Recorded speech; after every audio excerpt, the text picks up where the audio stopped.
twice. I called the ambulance. He sent them back out of there. You know, and there was nothing I could do about it. So I have a twin. I said, Denise, he gonna die on me and him. But you know what? I turned my fear into faith. Come on now. So that's when I started to really say, okay, God, I'm saying, God, I love you and I trust you on this. So I would go in my room.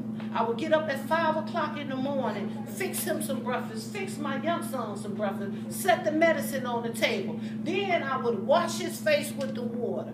I would wash his arms, you know, and I would put the silverdine on him, show you how he uses people. I didn't know nothing about no nursing, none of that. Didn't want to be a nurse. But I would banish him, and then I would come to school. Imagine how my day was. But I won't complain.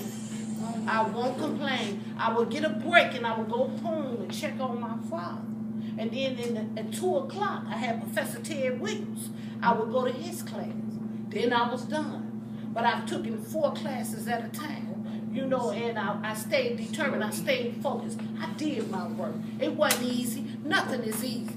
But you know what? It beats being out in that cold-hearted street. You know, those people out there, I should have been somewhere in the white penitentiary for women, but God chose something better for me. He had something better. The reason why those people wanted me to be a leader or anything, because they saw leadership in me, but they wanted me to use it for bad. That's all they wanted. That's all they wanted. God's grace and mercy kept me out the penitentiary and out the ground. So I'm standing here telling you, serious business. This is serious business. And you know what? It gets better. And you're only educating yourselves. That's what they're here for. They're here to help. They're going to help. I've been through a lot of these professors. It got so good, I graduated and came back. They said chemistry hard. No, it's not. It's hard because they don't study. But if you study and you go to the tutor, I used the tutors. Did I tell you all that? Yes. I practically lived up on the 2nd floor in the math lab because we would eat chicken and everything because we're going to get this. I'm going to get this. I'm bringing my problems. I'm writing. If you need help writing, you're right around the corner. They there. This is the thing. We have to take Spanish. Had a lot of people running around here saying Professor Frisk was hard. I give her a hand too because you know what? She taught me. She taught me. She got VHL Central. Okay? I stayed on there. I had Spanish 101, and that was like the alphabets and the numbers and all of that. That was pretty good. Okay? So the next semester, I had Professor Frisk. She kept her whole class. So that means me and another young lady, we're the new students. So the students wanted to work with each other because they knew they was in class together. They know the same stuff. So they looking at us like we don't know nothing. They already wrote us off now. Remember that? They wrote me off a long time ago. So what I did was, okay, I said, I'm going to show them. So I stayed on VHL Central. I stayed in my book. And she gave us a quiz every Monday. And my quizzes, the first quiz I took was a 66. She said, because you know I'm going to let you take it over. Only once. She let me take it over. I jumped to a 79. From then on, I was getting nothing but hundreds because I was reading. And I was on VHL Central, and they had a little man on there that's pronouncing the words for you. Then they have little quizzes for you to do. When you get it wrong, you're going to hear, bah, it's wrong. Bah, it's wrong. So that means you need your book right by you so you can continue to study and pronounce the word. Google. We all use Google. But guess what?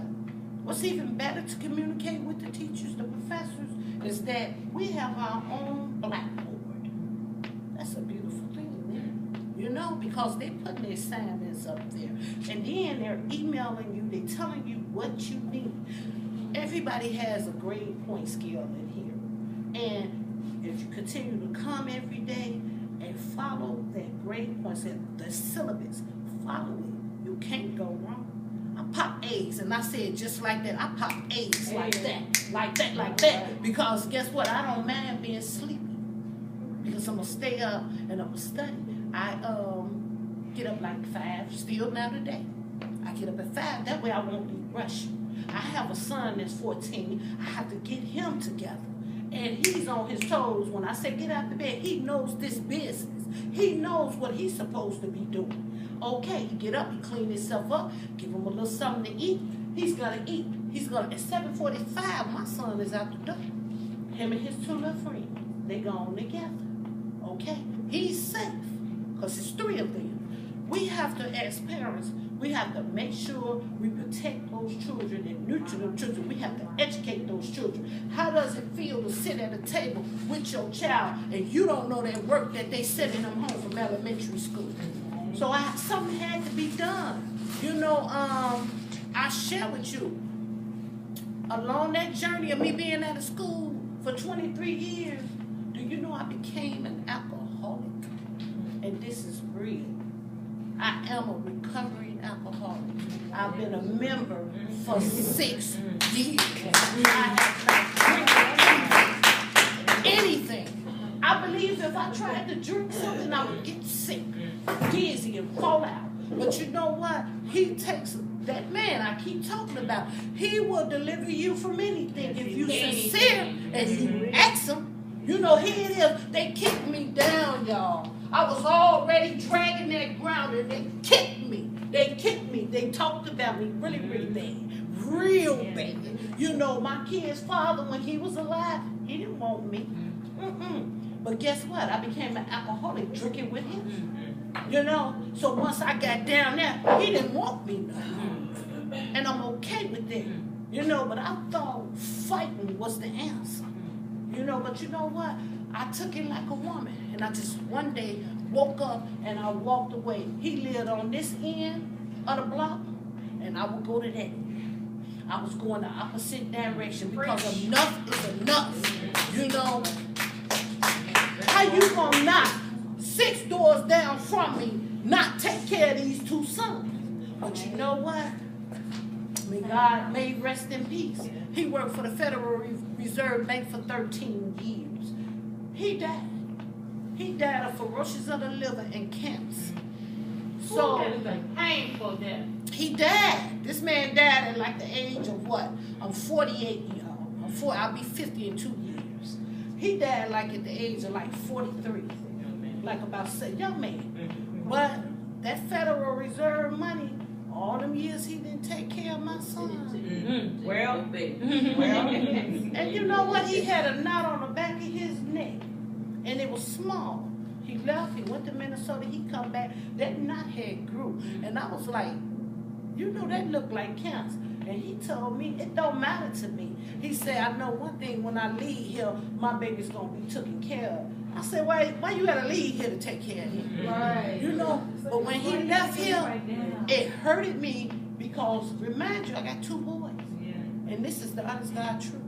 I cannot teach them how to be a man. Yes, amen. There's no way. We can only do so much. You can only do so much. I can't teach them how to be a man, and I don't think no other woman can. No, now, you can raise them as a man to respect women, respect themselves, but to take all that ownership as I raised them to be men, no. I can raise them to fit this world.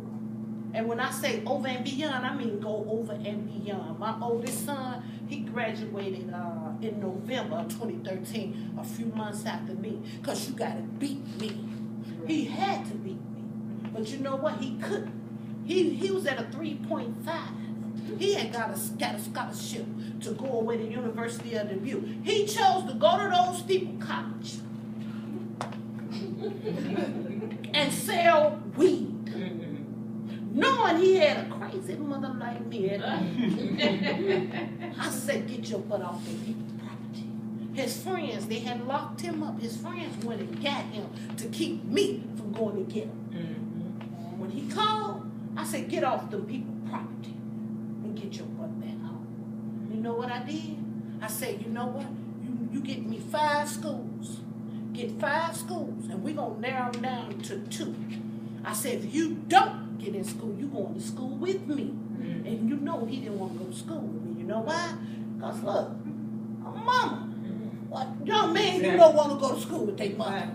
That means I got my eye on you. I'm watching you. I'm talking to your professors. And you know I didn't kind of maneuver around. I kind of know some people and stuff, you know. And he didn't want to do that. But he managed to find Lincoln Tech out of Melrose Park. Now remind you, with that money that his father had left, I saved that money. So in 2010, we bought him a 2010 Nissan Sinatra and sent him away from here. I saved $12,000. His granddaddy gave him $8,000. There's a $20,000 car paid for, you know. But just to show you that mentality, they wrote us off. They wrote us off. But you know what? They can say what they want to about our African-American young men. I go to school with a whole lot of them. And you're going to be somebody if you stay in the right place. You know? You can't help but to go up. You know? But you know, I refuse. I refuse to look down on these young men. On my brothers. I love you. And don't nobody else tell y'all they love you. I love you. You know, and believe me, some doors open. Do you know I work for Chicago White Sox Park? Well, and I got the application from right here. Right here, Kennedy King. One of the professors gave it to me in 2009. The season started Monday. God has been a blessing. You know, I've been in Chicago Sun-Times, whole full page. All because I was honest. I'm a cashier. And one of the guests ordered their food for me and left his wallet full of $100 bills and debit cards and bank cards. And I ran out of there. I took off running and I chased the man down. And the man, I was like, wow, is this him? Is this him? So my supervisor saw me. And I was like, I know what the man looked like. It wasn't the man that I had pulled so many people. But what happened was we ended up taking it to guest relations. The man went back and got his wallet. He came back to the stand. He brought his wife and he brought his son. And they wanted to meet me. Because over there they think we steal. That's right. That's they think right. we steal, y'all. But people were going around in the stadium saying she's stupid. She's dumb. But you know what? No, I'm smarter than what they think. First of all, I'm a child of God and I'm a Christian. I don't have to steal nobody's money. I gave that wallet back because that's what I'm supposed to have did. The man tried to give me some money and I wouldn't take his money. You know, and kind of found out the man had surgery and they had removed a tumor in his head and he forget things. This is what his wife told me. So White Sox Park, my supervisors and everybody nominated me to be Employee of the Month.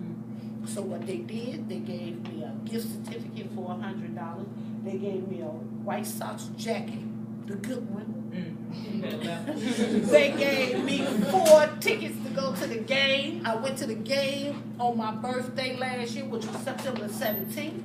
I took 3 of my family members, my 2 sons and my nephew. And they also put me in the middle of that field. You know nobody's supposed to be on that field right now. Unless they tell you can be down there. So I met the White Sox players. I threw the first pitch out. Chris Seal, the pitcher, that tall pitcher, he signed my ball. We took pictures and everything. He signed it. Yes, he ain't up this tall. I was like, wow. He came out, he said, hello, my name is Chris Seal. And I shook his hand, I looked up at him, I said, oh my God, this can't be happening. You know, all those baseball players was lined up and they all came around and shook my hand. That was really something, you know, for doing the right thing. You know, so I'm just blessed, and I want you all to know. It come back in 10 folds, I heard you. Yes, ma'am. Huh? Yes, sir. How you doing? How I'm doing? Yeah, I just been sitting up there listening and really seriously learning from your experiences. Now I'm looking back at my experiences. That's what I want you to do. That's it. Now I'm sitting up there listening, I'm learning because I'm serious. I'm gonna be honest. I took this class as a job, but I'm not today. Oh, come on now. Come on. Because I seriously took Miss Israel as a joke, and I mean it. I took her as a joke. I laughed. I'm like, I ain't coming out of class. And I still felt that way today.